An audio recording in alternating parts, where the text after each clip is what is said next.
सगळ्या सोयऱ्या शब्दाबाबत कुठेतरी सरकार आणि मनोज जरांगे यांच्यामध्ये एकमत होऊ पाहतंय का? आपल्याबरोबर मनोज जरांगे पाटील आहेत.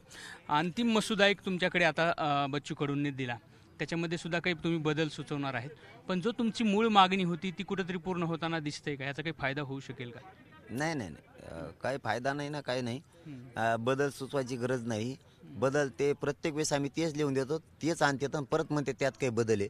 आमच्याकडून काही बदल नाही. सगळे सोयरे शब्द, पण त्याची व्याख्या पूर्ण आल्याशिवाय ते सगळे सोयऱ्याचा उपयोग होत नाही ना. हे आम्ही 1.5 महिन्यापासून सांगतो त्यांना, आज नाही. ते व्याख्या सोडून देतात आणि तेवढाच शब्द आणतात, सगळ्या सोयऱ्याला देतो एवढंच लिहिते त्याच्यावर. अरे पण त्याची व्याख्या काय? सगळा सोयरा कोण? ज्यांची नोंद मिळाली, ज्यांची नोंद मिळाली त्या नागरिकांची परंपरेनुसार जिथं सोयरीक होते तो सगळा सोयरा, तो सगळा सोयरा. आपलं असं म्हणणं आहे की ज्याची नोंद मिळाली त्या नोंदीच्या आधारावरतीच त्याच्या रक्ताच्या सोयरीक जुळणाऱ्या रक्ताच्या सगळ्या सोयऱ्यांना, सर्व सोयऱ्यांना देण्यात यावं त्याचा लाभ. पण इथं असं उलटं झाले, तिथं शब्द घेतलेच नाहीत, नुसतं सगळे सोयरे घेतला. ते म्हणते आता दुरुस्तीला परत वर पाठवतो, रोज दुरुस्त्याला जाते. हे 7 महिन्यापासून सुरू आहे. त्याच्यामुळे याच्यात काही बदल होईन असं वाटत नाही आम्हाला. सोयरे शब्द आणला तर लोकांना सांगतील ते सगळे सोयरे घाला म्हणले शब्द आम्ही घातला, त्यांनी ऐकलाच नाही. अरे ते सगळे सोयरा घातलं उपयोग काय आहे? नुसता सगळा सोयरा शब्द घालून उपयोग काय?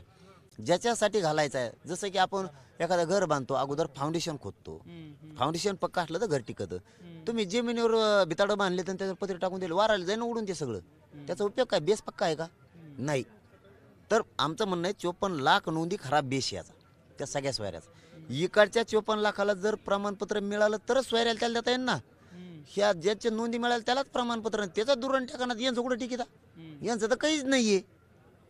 मग तुम्ही 54 लाख लोकांना प्रमाणपत्र द्या, त्या आधारावर त्याचे जे परिवार आहे त्याच्यातल्या रक्ताच्या नातेवाईकांना प्रमाणपत्र द्या.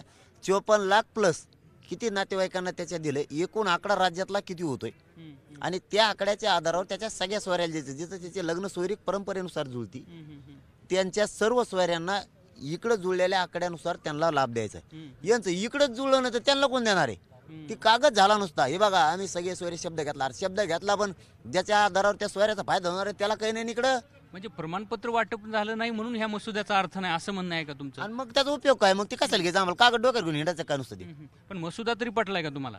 त्याच्यातले दुरुस्त्या आम्ही सांगितलेल्या, कालच सांगितलं दुरुस्त्या, तरी म्हणले आज दुरुस्त्या. मग काल काय केलं तुम्ही? 1.5 महिन्यापूर्वी सांगितलं होतं. त्यांना 4 वेळी लिहून दिलेल्या आहेत, त्या घेणार आहेत ते. आता ते उद्या मसुदा काढायला तयार आहेत, म्हणजे आज ज्याप्रमाणे बच्चू कडू म्हटले, आता हे आज उद्यावर गोष्ट आलेली आहे. आता तुमचं म्हणणं आहे की प्रमाणपत्र वाटप झाल्याशिवाय त्याला काही अर्थ नाही? नाहीच ना. मग पहिल्यापासून होतं, आज नाही हो. गफलत करायला लागले सरकार. ते म्हणले सगळे सोयरे शब्द घ्या, आम्ही घातला. अरे तुम्ही सगळे सोयरे घेतला, पण प्रमाणपत्र वाटप करा म्हणतोय ना. प्रमाणपत्र वाटप केल्याशिवाय त्या सगळ्या सोयऱ्याला काय अर्थ आहे? समजा आता तुमची नोंद मिळाली आणि मी तुमचा सोयर आहे, मला फायदा होणार आहे, माझं काहीच नाही मिळालं, पण तुम्हालाच प्रमाणपत्र नाही तर मग कुठं दुरण टिकीत? तुमचाच पत्ता नाही आणखी प्रमाणपत्राचा, तर मला कोण देणार आहे? मग ह्या 54 लाख नोंदी ज्या मिळालेल्या आहेत, जर तुम्ही दावा करत आहात, ह्याचं जर वाटप एवढ्या कालावधीमध्ये झालं 20 तारखेच्या आत, तर आपलं मुंबईचं आंदोलन कुठं थांबू शकतं?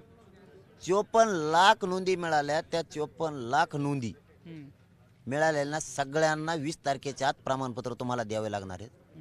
ज्याची नोंद मिळाली त्याच्या सगळ्या परिवारांना, राज्यातल्या तुम्हाला नातेवाईकांना प्रमाणपत्र वितरित करावं लागणार आहे. दोन्हीचा आकडा एकूण किती, त्या आधारावर तुम्हाला सगळ्या सोयऱ्यांना त्याचा लाभ द्यावा लागणार आहे. तर तुमचा मसुदा वाचून आम्ही विचार करू. पण आरक्षण मिळालं, ते जे ठरलं त्याप्रमाणे मिळालं बी तरी मुंबईला जाणार आहेत आम्ही, आणि नाही मिळालं तरी जाणार आहेत. मुंबईला आम्ही आरक्षण मिळालं तर गुलाल घेऊन जाऊ, नाही आरक्षण दिलं तर आम्ही आरक्षण आणायला मुंबईला जाणार आहे.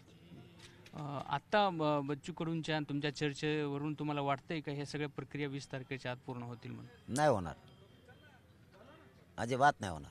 कारण 1.5 महिन्यात केलं नाही यांनी, आता काय होणार आहे? काल दिलेली व्याख्या लिहून त्यांच्याकडेच कागद देतो, आणि सांगितलंय मी त्यांच्याकडून वापस, त्यांच्याकडेच कागद लिहून द्यायला. त्यांना कालच ओळी लिहून दिलेले सगळ्या सोयऱ्यांची व्याख्या, फक्त सगळा सोयरे शब्द टाकून आणलाय त्याच्यात.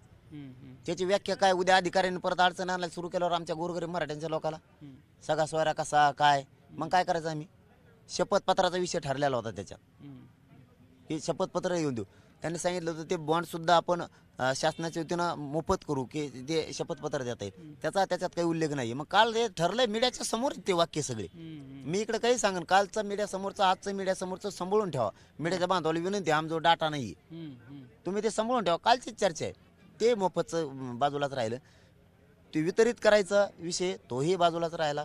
सगळ्या सोयऱ्याची व्याख्या त्याच्यात घेतली नाही, ते बाजूलाच राहिलं. आणि मग त्या सगळ्या सोयऱ्याचं नुसतं कागद आमच्याकडे आणून काय उपयोगी, त्याचा काहीच उपयोग नाही ना. हो, पण जी मागणी आपली बऱ्याच दिवसापासून होती, त्या अधिसूचनेच्या माध्यमातून सरकार कुठंतरी एक पाऊल पुढे सरकलेलं आहे. अशा वेळी तुम्हाला वाटत नाही का की आपण काही वेळ अजून अवकाश दिला पाहिजे म्हणून हे होऊ शकतं म्हणून? का होतं 2 दिवसात 3 दिवसात हे गोष्टी? आता का मारिता आम्हाला वेळ देऊ यांना 7 महिन्याचा वेळ दिला ना. यांना वेळ द्यायचा किती? आताही 23 तारखेपासून यांना जवळपास 27-28 दिवसाचा वेळ मिळाला नाही, 20 तारखेपर्यंत. मागचे 2 महिने म्हणजे 3 महिन्यात काही करू शकले नाही. आता काय करणार आहेत ते? आम्ही यांचे असे सोडलेले. आता आमचे शब्द आम्हीच दिलेली व्याख्या, त्यातला एकच शब्द आणि त्यातून परत म्हणते राव दुरुस्ती काढली देईनी. सगळा सोयरा शब्द घ्या म्हणलं तर आम्ही घेतला होता, पण त्यांनी ते मान्यच नाही केला. काय मान्य करता तुम्ही? इकडे नोंदीच नाही दिल्या आणि मान्य काय ढेकळ करता का?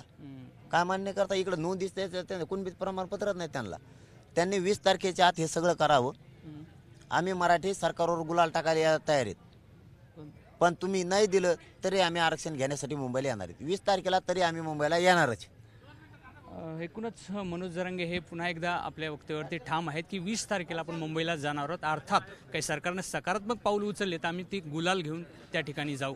कॅमेरामन धनंजय दारुंटेसह रवी मुंडे, एबीपी माझा, आंतरवली सराटी. एबीपी माझा, उघडा डोळे बघा नीट.